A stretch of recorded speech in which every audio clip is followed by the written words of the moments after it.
بسم اللہ الرحمن الرحیم. Thank you viewers. کچھ دن میں غیر حاضر تھا، اس کے لیے معذرت.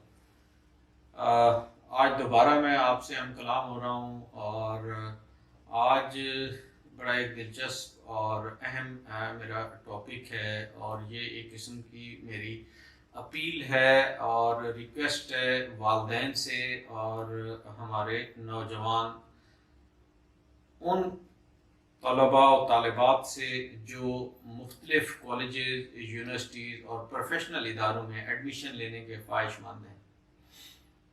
بنیادی طور پہ میں آپ کو جو بات سمجھانا چاہ رہا ہوں وہ یہ ہے کہ عموماً والدین کو اور خصوصاً ہمارے طالب علموں کو بھی اور یہ اس چیز کا علم نہیں ہوتا ہے کہ ہم نے کس سبجیکٹ میں ایڈمیشن لینا ہے اور کون سا سبجیکٹ ان کے لیے بہتر ہے. دیکھیں، اس وقت ٹیکنالوجی کا دور ہے. بعد میں والدین پریشان ہوتے ہیں کہ دیکھیں جی ہمارا بچہ ماسٹر کر گیا ہے، ایم اے کر لیا ہے، پروفیشنل ہو گیا ہے، ڈاکٹر بن گیا ہے، انجینئر بن گیا ہے، لیکن جاب نہیں ہے. بھائی، جاب نہیں ہے. حقیقت یہ ہے کہ جابس اتنی ہیں کوئی کرنے والا نہیں ہے، لیکن اس کے لیے آپ کو اسکلفل ہونا پڑے گا، آپ کو نالج بیس اکانومی کے اوپر آنا پڑے گا. جب تک میرے پاکستانی بھائیوں، میرے والدین، وہ ماں باپ جن کے بچیاں مختلف یونیورسٹیوں میں داخلے کے خواہش مند ہیں اور ایڈمیشن لینے کے لیے کسی نے گریجویشن کی ہے یا انٹرمیڈیٹ، بلکہ آج کل تو انٹر بیس کے اوپر ہی ایڈمیشنز ہوتے ہیں کیونکہ بی ایس کا دور ہے، simple B A B S C والا دور ختم ہو چکا ہے. تو میں آپ سے بار بار یہ گزارش کر رہا ہوں کہ نالج بیس اکانومی کی طرف آئیں. نالج بیس اکانومی کیا چیز ہے؟ نالج بیس اکانومی یہ چیز ہے کہ جناب آپ اپنے بچوں کو اس سبجیکٹس میں ایڈمیشن دلائیں جس سے آپ کی اور آپ کے ملک کی معیشت، یعنی وہ علم جس سے معیشت کو تقویت ملے، معیشت مضبوط ہو، آپ کی بھی، آپ کے گھر کی بھی اور آپ کے ملک کی بھی. اگر ہم سب یہی چاہتے ہیں کہ ہمارے گھر میں خوشحالی آئے، ہمارے گھروں میں خوشحالی آئے، ہمارا ملک خوشحال ہو، تو ہمیں نالج بیس اکانومی کی طرف جانا پڑے گا. اگر آپ نے ڈاکٹر عطاء الرحمان کا نام سنا ہوا ہے نا، جو پہلے سائنس اینڈ ٹیکنالوجی کے اور ہائر ایجوکیشن کمیشن کے منسٹر تھے مشرف دور میں، اور پھر آج کل پرائم منسٹر کے ٹاسک فورس کے چیئرمین ہیں. وہ اکثر اپنے کالموں میں، اپنے کالمز جو اخبارات میں وہ لکھتے ہیں، اس میں بار بار نالج بیس اکانومی کا ذکر کرتے ہیں. نالج بیس اکانومی یہ ہے کہ میں آپ کو ایک ایگزامپل رکھتا ہوں. آپ میں سے کتنے پیرنٹس ہیں، کتنے اسٹوڈنٹس ہیں جس نے لبرل آرٹس کا نام سنا ہوا ہے، یا آرٹس کے وہ مضامین جن کو آپ کے بچے پڑھیں تو ان کو فوراً جاب مل جائے.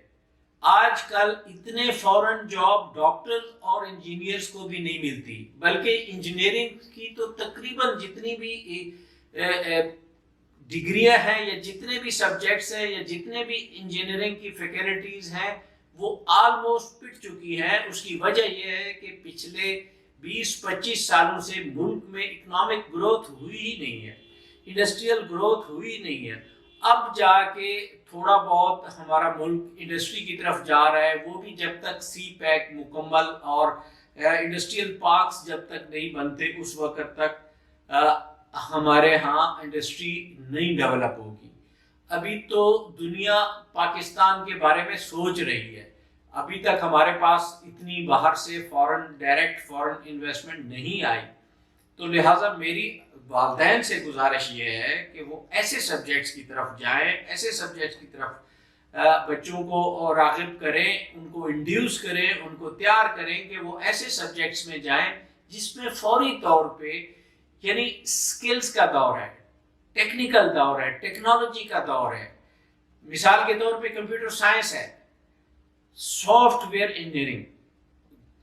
اور اگر کمپیوٹر سائنس کا بچہ بے روزگار ہے تو پھر میں یہی کہوں گا کہ وہ سونے کی کان پہ بیٹھ کے بھیک مانگ رہا ہے، اس کو اپنے پوٹینشیل کا پتہ ہی نہیں ہے۔ لیکن لبرل آرٹس کی جو سبجیکٹس ہیں میں آپ کے سامنے رکھنے جا رہا ہوں، آپ نے ان سبجیکٹس کے بارے میں شاید سنا ہو یا اکثریت والدین نے اور اسٹوڈنٹس نے سنا ہی نہیں ہوگا۔ مثال کے طور پہ فیشن ڈیزائننگ ہے، مثال کے طور پہ فیشن مارکیٹنگ ہے، مثال کے طور پہ جیولری ہے، مثال کے طور پہ سیرامکس ہے، مثال کے طور پہ آرکیٹیکچر ہے۔ وہ سبجیکٹس جس میں فوری طور پہ آپ کو جاب ملے، اور پھر اس کے علاوہ پاکستان میں بار بار یہ بات بتا رہا ہوں، پاکستان میں پنجاب میں خاص طور پہ پنجاب اسکل ڈیولپمنٹ اتھارٹی ہے، پنجاب انفارمیشن ٹیکنالوجی بورڈ ہے، اس کے علاوہ ٹیفٹا ہے، اسی طرح فیڈرل گورنمنٹ میں ہم دیکھتے ہیں تو ہمیں نیفٹیک ملتا ہے، یا ہمیں جو ہے ignite ministry of information technology کا ایک ادارہ ہے، ڈی جی اسکل ہے۔ اس طرح کے ادارے جس میں آپ فری لانسنگ میں جاتے ہیں، جس میں آپ لبرل آرٹس کے سبجیکٹس میں تعلیم حاصل کرتے ہیں، یا جس میں آپ ٹیکنیکل ہو جاتے ہیں، ہنرمند ہو جاتے ہیں آنے والے دنوں میں، بلکہ آپ اس کو بھی چھوڑ دیں، سمپل میں آپ کو بتا رہا ہوں کہ آپ ایک انٹرنیشنل لینگویج 3 مہینے کا کورس ہوتا ہے نمل یونیورسٹی کا۔ اب تو ساؤتھ پنجاب میں ملتان میں اس کا کیمپس ہے، لاہور میں اس کا کیمپس ہے، بلوچستان میں اس کا کیمپس ہے، سندھ میں اس کا کیمپس ہے، KPK میں اس کا کیمپس ہے۔ National university of modern languages میں آپ سمپل میں آپ کو بتا رہا ہوں، اگر آپ کو کچھ بھی نہیں آتا، آپ کے بچے کو اور کوئی ہنر نہیں ہے، خالی میٹرک پاس ہے، اگر وہ جیپنیز لینگویج سیکھ لے نا تو 5 لاکھ روپے پاکستانی ماہانہ وہ آرام سے کما سکتا ہے، چاہے وہ جاپان چلا جائے یا یہاں بیٹھ کے جاپنی کے لیے آرڈرز لے اور وہ کام کرے۔ تو ہمیں ہنر کی ضرورت ہے، ہمیں نالج کی ضرورت ہے، لیکن وہ والا نالج جسے ہم نالج بیسڈ اکانومی کہتے ہیں، جس سے آپ کی معیشت، آپ کے گھر کی معیشت، آپ کے علاقے کی معیشت اور آپ کے ملک کی معیشت ترقی کرتی ہے، گرو کرتی ہے۔ خدارا آج وہ دور نہیں ہے کہ آپ صرف بچے کو ڈاکٹر اور انجینئر بناتے ہیں۔ آپ یقین کریں آج کل ڈاکٹرز کے لیے کوئی جابز نہیں ہے۔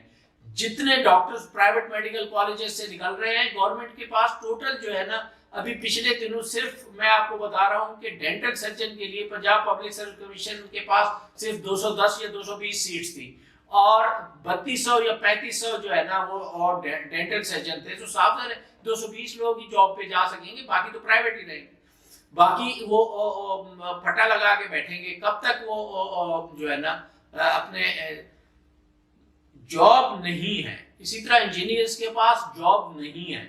ہاں، اب نئی پنجاب میں آپ صرف یہ دیکھ لیں کہ پچھلے 74 سالوں میں پنجاب میں صرف 5 فیکٹریاں تھیں، جبکہ سردار عثمان بزدار کے دور حکومت میں 16 نئی سیمنٹ فیکٹریوں کو NOC دیا گیا ہے، جو کہ ابھی لگنے جا رہی ہیں۔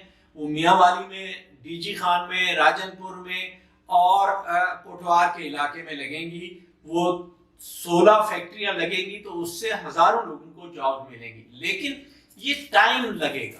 اس کے لیے ابھی تک انجینئرز کی کنزمپشن نہیں ہے، انڈسٹریل گروتھ میں نے آپ کو عرض کیا۔ تو لہٰذا میری والدین سے گزارش ہے کہ آپ اپنے بچوں کو کہیں بھی داخلہ دلانے کے لیے، کہیں بھی ایڈمیشن لینے سے پہلے، آج وہ دور نہیں ہے کہ جب آپ کا بچہ اسلامیات میں، اردو میں، فارسی میں، سرائکی میں، پنجابی میں، کسی لینگویج میں جو ہے نا وہ سندھی میں، بلوچی میں یا پشتو میں وہ ماسٹر کر لیتا تھا۔ وہ صرف کہیں اکا دکا تو ایڈجسٹ ہو سکتے ہیں، لیکن ان کے لیے باقی سارے لوگ بے روزگار ہو جاتے ہیں۔